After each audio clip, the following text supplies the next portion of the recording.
प्रयास करने वालों का स्वागत, धन्यवाद। श्रील प्रभुपाद शिक्षा अमृत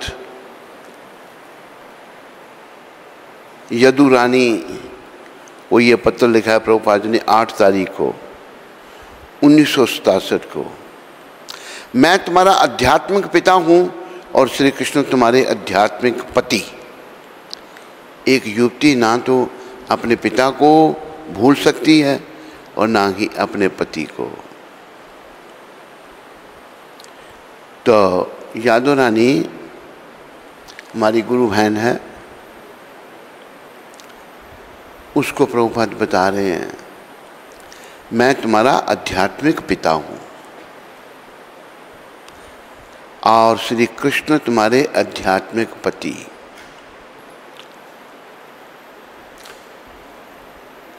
आप देखो कि कृष्ण तक पहुंचने के लिए जैसे कि यहाँ संकेत है, हमें भक्तों के माध्यम से जाना है। प्रभुपाद जी जैसे महान वैष्णवों के माध्यम से जाना है।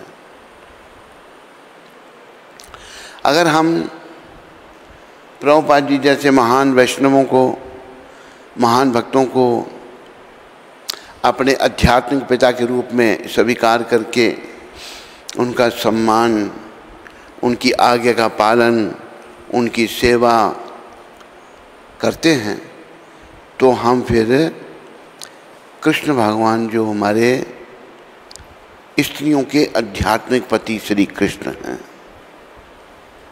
कृष्ण असल में सभी के पति हैं, माता पिता हैं, लेकिन हम लोग ये बात समझ नहीं पाते क्योंकि हम लोग कृष्ण से अलग हो गए हैं।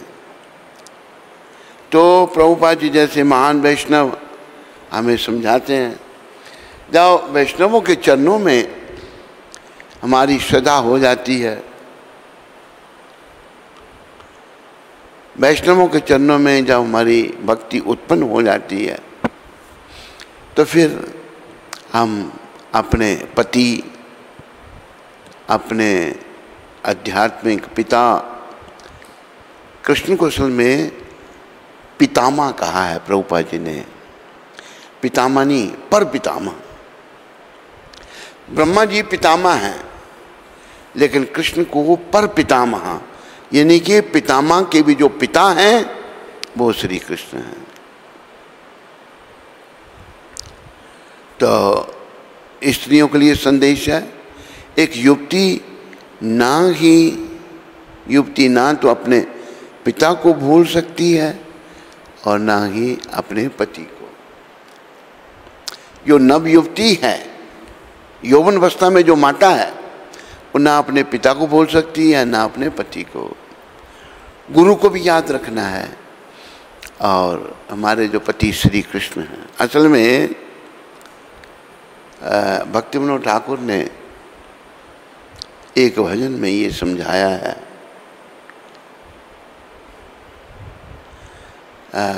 कि हमारे सब कुछ कृष्ण आप हैं।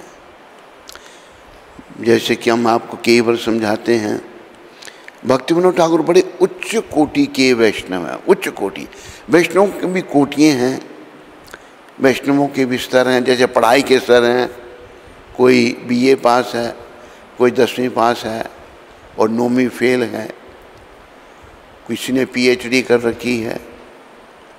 इसी प्रकार भक्तों की भी कोटियाँ हैं, लेकिन भक्ति विनोद ठाकुर की बड़ी उच्च कोटि की ये भक्त हैं। तो इस भजन में ये वो शिक्षा दे रहे हैं। आओ ये स्मरण करें हम सब उनकी कृपा से। मानस देह गेह जो किछु मोर, मानस देह गेह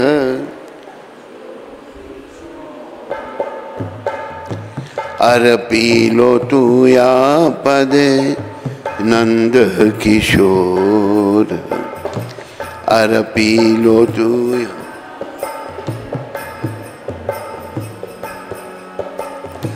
संपदे विपदे जीवन मरने संपद भी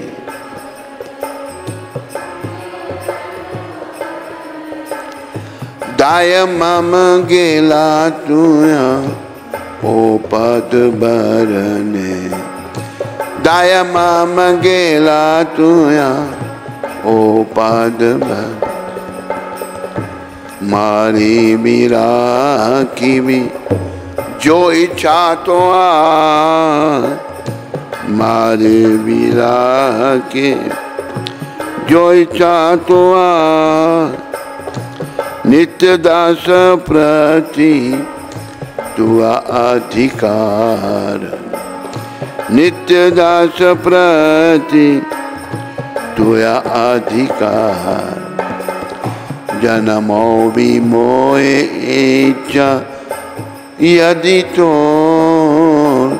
जन्मोय बीमोय इच्छा यदि तो भक्त ग्रह जानी जन्म हो मोर भक्त ग्रह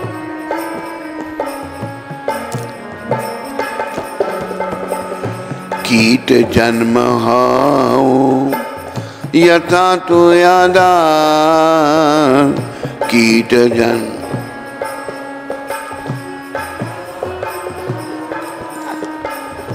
बहिर्मुख ब्रह्म नाही बहिर्मुख ब्रह्म जन्मे नाही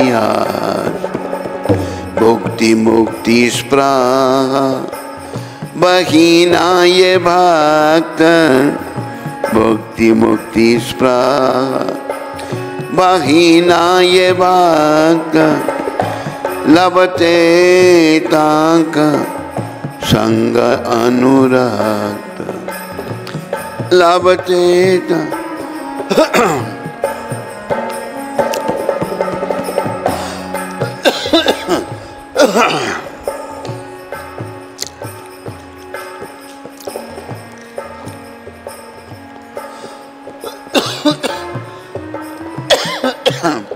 जनक जननी दयिता तनय जनक जन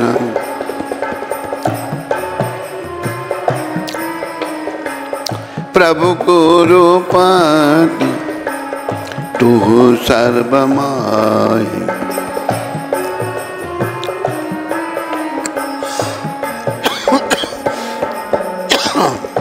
भक्ति विनोद कहे सुन कान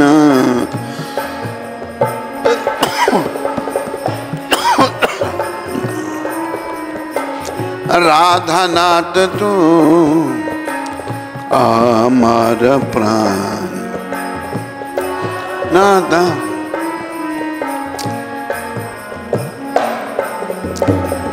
देखो ये एक महान वैष्णव का भाव है। हमारा तो भाव ऐसा नहीं है, पर इन वैष्णवों की कृपा से हमने भी अपना भाव ऐसे बनाने का प्रयास करना है। मानस देह गेहा जो कुछ मोर, मेरा मन देह घर जो कुछ भी मेरा है, अरे पीलो तू या पदे नंद किशोर, ये नंद जी के बेटे, ये सब कुछ मैं आपके चरणों में अर्पण करता हूँ। भक्त कह रहे हैं, हृदय में भी ऐसा ही सोच रहे हैं। वो ये नहीं कहा उन्होंने कुछ और सोच कुछ रहे हैं। जैसे हम लोग हमारी बीमारी कुछ कहेंगे, मन में कुछ होगा, ऐसा करना बहुत बड़ा अपराध प्रभुपाद जी ने बताया है। और ऐसा करने वाला व्यक्ति कभी भी जीवन को सफल नहीं बना सकता। बाहर भीतर से एक बनना है। संपदे विपदे जीवन मरने दाय मम गेला तू या ओ पद बनने। जिस भी हालत में मैं रहूं, जीऊं मरूं, बस मैं आपके चरणों में लगा रहा हूं। आप मुझे मार दो या मेरी रक्षा करो, जो भी आपकी इच्छा है, ये पूर्ण समर्पण है। हमारी भी ऐसा ही होना चाहिए, है नहीं पर उसको बनाना है ऐसा, चाहे पुरुष का चोला चाहे स्त्री का चोला, कि आप मुझे मार दो, मेरी रक्षा करो, जैसी आपकी इच्छा वो करो। नित्य दास प्रतीत हुआ, ये जो आपका नित्य सेवक है आपका पूरा अधिकार है।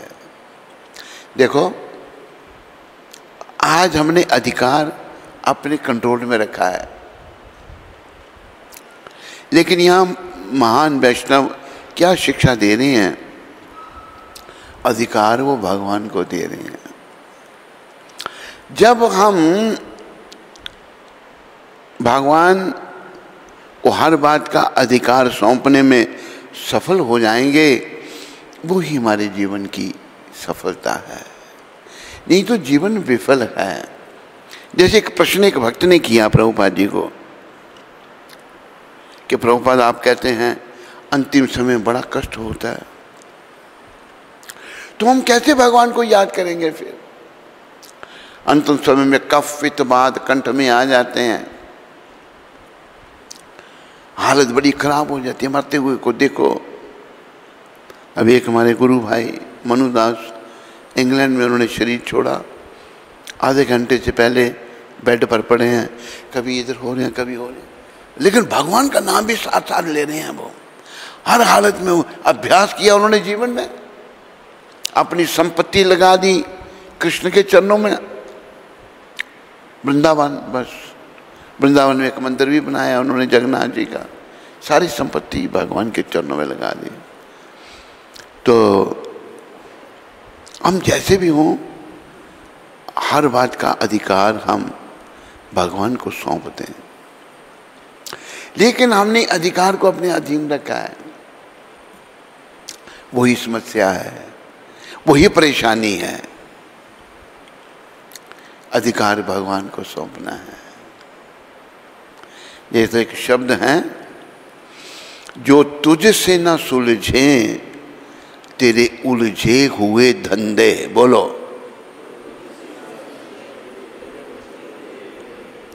तेरी आवाज नहीं निकलती, खाता नहीं है, थोड़ा जोर से बोलो, तुम भी बोलो जोर से।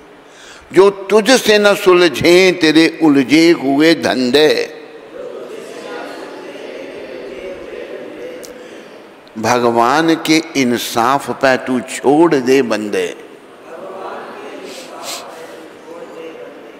जो तू ना कर सका वो भगवान करेगा, वही तेरी मुश्किलें आसान करेगा। बहुत सारी मुश्किलें हैं जन मन के चक्कर की।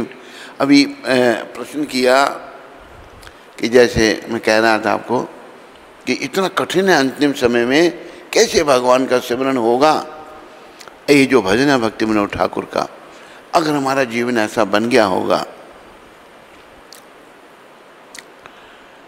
भगवान को सारा अधिकार हमने अगर सौंपा होगा, तो फिर ये प्रभुपाद जी ने कहा एक भक्त को, अगर तुम भगवान पर निर्भर हो, भक्ति कर रहे हो, तो अंतिम समय में अपना सिमरन तुम्हें भगवान ही करवाएंगे। भक्तमाल की एक छोटी सी कथा मुझे याद आई। एक बहुत बड़े सेठ थे,